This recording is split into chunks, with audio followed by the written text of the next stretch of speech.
Lasītāju imports.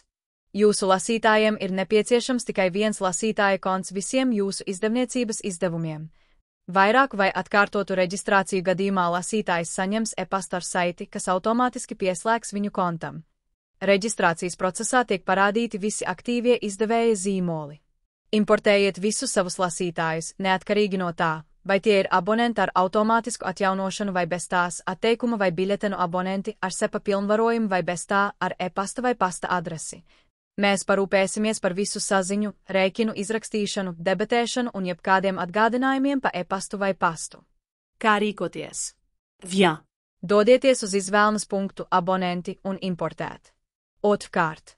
Atveriet importēšanas palīdzības failu sadaļā, šeit atrodiet importēšanas palīdzību. 3. Lejupielādējiet CV saraksta piemēru, CV piemēra fails. 4. Eksportējiet abonentus no pašreizējās datubāzes, izmantojot kolonas skaidrojumu. 5. Augšupielādējiet izveidoto sarakstu ar saviem kontaktiem mūsu formatējumā.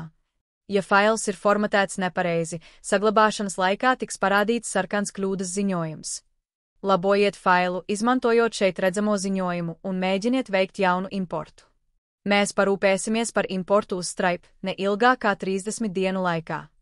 Visi importētie lasītāji saņems apsveikuma e-pastu. Drukas abonenti tiks informēti pa pastu, ja nebūs norādīta e-pasta adresa. Lai to izdarītu, aktivizējiet attiecīgo cilni pasta vēstuļu abonēšana sadaļā e-papīra, PDF un zīmola iestatījumi. Pirms abonēšanas termiņa beigām visi lasītāji saņems atgādinājuma e-pasta vēstuli vai SEPA norēķinu gadījumā apstiprinājuma e-pasta vēstuli. Skatīt arī vēstuļu un e-pasta veidnes.